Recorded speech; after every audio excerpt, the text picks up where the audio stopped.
బాబు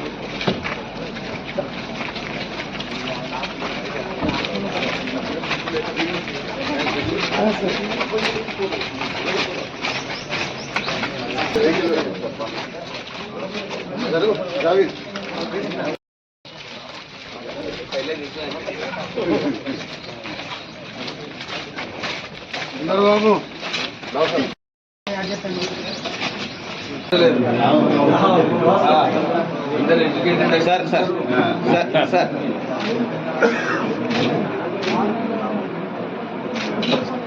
ఇద్దరు అడ్జస్ట్ చేసుకోవాలి. అరే ఇంతకుముందు చెప్పిన గొడవ అవుతుంది, ఎట్లా గొడవ కావాలి కూడా. మేడం మేడం రామ్మా రా. జనరల్ ఫీస్ చెప్తారా చెప్తారా చెప్పండి. మీ మ్యారేజ్ ఇవ్వాలి. ఏంటండి ఇద్దరు చెప్పండి. సరే చూడండి సార్.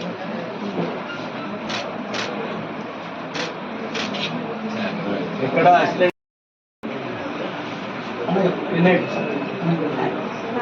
నువ్వు ఎక్కడమ్మా? ఏ ఊరు మీది?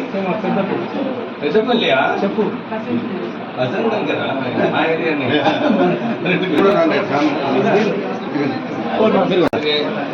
All the best.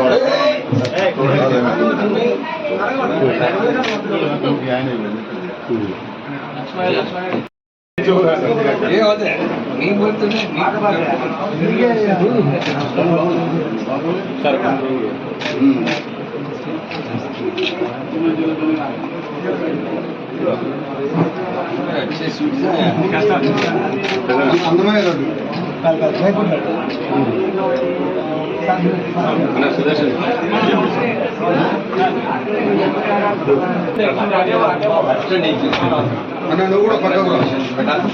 All the best.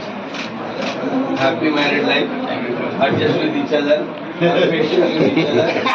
Respect each other.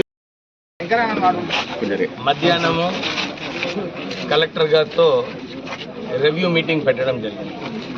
ప్రత్యేకంగా చెన్నూరు నియోజకవర్గంలో వందలాది కోట్ల పనులు నడుస్తున్నాయి. దీని క్వాలిటీ ఎట్లా ఉంది, ప్రోగ్రెస్ ఎట్లా ఉంది అని చెప్పి ఈరోజు రివ్యూ మీటింగ్ పెట్టడం జరిగింది. దాంతోపాటు ప్రత్యేకంగా ఈరోజు కూడా గద్దరైడ్లో వెళ్ళినప్పుడు సార్ ఇక్కడ మాకు రోజు నీళ్ళ అవస్థ ఉందని చెప్పినప్పుడు వారికి చెప్పినాను, అమ్మా ఇక్కడ కేతాన్పల్లిలో 40 కోట్లతోని అమృత్ స్కీమ్ పనులు ప్రారంభమైనాయి. మన మందమరిలో 30 కోట్లతోని పనులు ప్రారంభమైంది. చెన్నూరు టౌన్లో కూడా 30 కోట్లతో, అంటే 100 కోట్ల డ్రింకింగ్ వాటర్ సప్లై స్కీమ్ పనులు నడుస్తున్నాయి. ఒక 6-7 నెలల్లో అందరికీ ఇంటింటికి నీళ్ళు వచ్చే అవకాశం ఉంది. మీరందరూ కొద్దిగా ఓపిక పడమని చెప్పి అక్కడ చెప్పడం జరిగింది.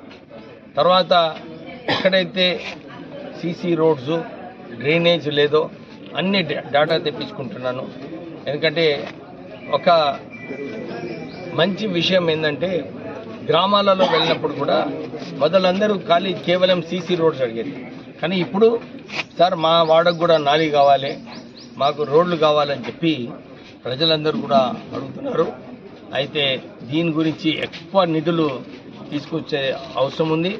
సో ఇంకొక సుమారు 100 కోట్లతోని టీఎఫ్ఐడిసి నుంచి కూడా నిధులు తీసుకొచ్చి మన ఈ ప్రాంత ప్రజలకు ఈ నాలీలు, రోడ్స్ విషయంలో పనులన్నీ కూడా ప్రపోజల్స్ పెట్టి శాంక్షన్ చేయించడం జరుగుతుంది.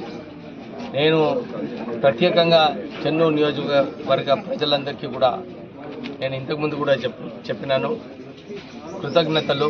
వారు గెలిపించినారు నాకు, నేను వారికి సేవ చేసే బాధ్యత నాది ఉంది.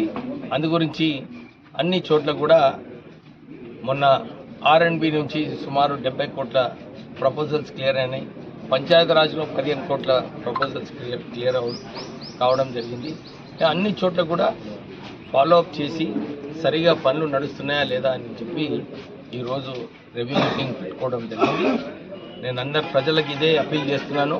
మీ అందరు చూసినారు, మొన్న ఎండాకాలంలో కూడా ఎక్కడైతే అవసరం ఉందో టౌన్లు కాకుండా అన్ని చోట్ల కూడా బోర్వెల్స్ వేయించి వారికి మంచినీటి కరువు లేకుండా చేయించడం జరిగింది. ప్రొక్యూర్మెంట్ ఆఫ్ రైస్ కూడా దాంట్లో కూడా అన్ని చోట్ల కూడా ఈసారి సుమారు 70% ఎక్కువ ప్రొక్యూర్మెంట్ పోయిన సంవత్సరం కన్నా ఎక్కువ ఏమి ఇబ్బంది లేకుండా రాష్ట్ర ప్రభుత్వం చేయడం జరిగింది. ఇది ఒక మంచి అవకాశం. ఇంతకుముందు కాంగ్రెస్ పార్టీ తరఫు నుంచి ఇందిరమ్మ ఇల్లులు ఎట్లయితే ఇచ్చినారో మళ్ళీ ఈసారి ఇందిరమ్మ ఇల్లుల కార్యక్రమం కూడా పెట్టుకోవడం జరిగింది. కేవలం బీద ప్రజలు ఎవరికైతే పైకప్పు లేదో, ఎవరికైతే కేవలం టార్పాలిన్ టెంపరీగా పైకప్పు ఉందో ఫస్ట్ ఫేజ్లో వాళ్ళందరికీ కూడా ఇప్పించడం జరుగుతుంది. అందరినీ నేను కోరుతున్నాను, మా కార్యకర్తలకు, మా చెన్నూరు నియోజకవర్గ ప్రజలందరికీ కూడా కొంచెం ఓపిక పడండి.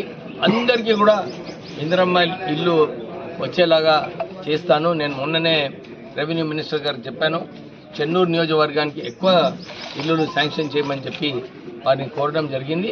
వారు పాజిటివ్గా రెస్పాన్స్ ఇచ్చారు.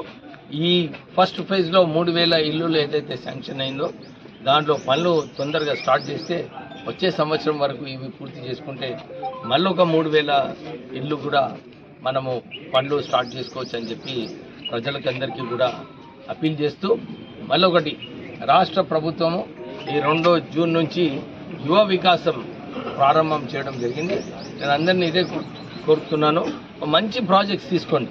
ఇవి ఆర్థికంగా మంచిగా బిజినెస్ చేసుకోవడానికి, దాన్ని ఒక అసెట్ క్రియేషన్, దాంతో మళ్ళీ లాభాలు వచ్చేటట్టు యువకులందరూ కూడా ఆలోచించి ఈ యువ వికాసంని వాడుకోవాలని చెప్పి అందరినీ కోరుతున్నారు. కలెక్టర్ గారితో ఈ విషయం పైన మాట్లాడడం జరిగింది. వారు ఇదే అన్నారు, సార్ ప్రొక్యూర్మెంట్ మొత్తం కూడా చేసుకున్నాము. ఇప్పుడు ఎక్కడైతే మాయిశ్చర్ ఎక్కువ ఉందో కొంచెం డ్రై అయిన తర్వాత మనము అన్ని మిల్లలో ప్రెషర్ పెట్టి తీసుకుందాం. ఎక్కడైతే రైతులు నష్టపోయిన చోట వాళ్ళకి అగ్రికల్చర్ డిపార్ట్మెంట్ నుంచి అసెస్మెంట్ చేసి రైతులు ఎక్కడైతే నష్టపోయినారో వారికి కంపెన్సేషన్ ఇచ్చేలాగా కూడా మనం కార్యాచరణ తీసుకుందామని చెప్పి కలెక్టర్ గారు చెప్పారు. దాని ప్రకారంగానే ఈ అకాల వర్షాల ఎవరైతే రైతులు నష్టపోయినారో వాళ్ళందరినీ కూడా ఆదుకునే బాధ్యత రాష్ట్ర ప్రభుత్వందే అని చెప్పి మళ్ళొకసారి రైతులకు అందరికీ కూడా భరోసా ఇస్తుంది. మొన్న మందమరి వచ్చినప్పుడు ఈ విషయం గురించి మాట్లాడడం జరిగింది. ఇప్పుడు అన్ని పొలిటికల్ పార్టీస్ కూడా ఆలోచించాలి, మన ప్రజలకు ఉద్యోగాలు కల్పించాలా, లేకుంటే ఇట్లనే గనులు ఎక్కడైతే మూతపడిపోతున్నాయో అక్కడ కొత్త గనులు రావాలన్నా వద్దా అని చెప్పి అందరు పొలిటికల్ పార్టీస్ ఆలోచించే అవసరం ఉంది. నేను అందు గురించి ఇంతకుముందు కూడా అపీల్ చేశాను రాష్ట్ర ప్రభుత్వాన్ని, మీరు టెండర్ ప్రాసెస్లో పార్టిసిపేట్ చేసినప్పుడు మనకు కొత్త గనులు వస్తాయి, కొత్త ఎంప్లాయ్మెంట్ ఆపర్చునిటీస్ కూడా మనకి ఈ కొత్త గనుల ద్వారా వస్తుంది. మనము ఇట్లానే మాకు కేవలము అలాట్మెంట్ బేసిస్ కావాలనుకుంటే మనకు కేంద్ర ప్రభుత్వం ద్వారా అది వచ్చేది చాలా కష్టం ఉంది. అప్పటి వరకు ఉద్యోగాలు వచ్చే అవకాశం ఏదైతే మనకు ఈ టెండర్ ద్వారా మనకు లభిస్తుందో దాయి పోతాయి. నేను ఒకటే అప్పీల్ చేస్తున్నాను, యాక్చువల్లీ కంపారిజన్ చేస్తే ప్రెస్ వాళ్ళందరికీ కూడా ఇదే కోరుతున్నాను, అలాట్మెంట్లో ఎంత ఖర్చు ఉంటుంది, టెండర్లో పోతే ఎంత ఖర్చు ఉంటుంది. ఎందుకంటే అలాట్మెంట్లో పోతే సుమారు 14% ఎక్కువ రాయల్టీ కట్టే అవసరం ఉంటుంది కేంద్ర ప్రభుత్వానికి. సో అది వయబుల్ కాదు. అందుకోసానికి ఇప్పుడు ఏదైతే సింగరేణి సంస్థ ఒరిస్సాలో అలాగే టెండర్ బేసిస్లో అక్కడ 20 మిలియన్ టన్ల బొగ్గు మైన్ తీసుకోవడం జరిగిందో దాని ద్వారా ఇంతమందికి అక్కడ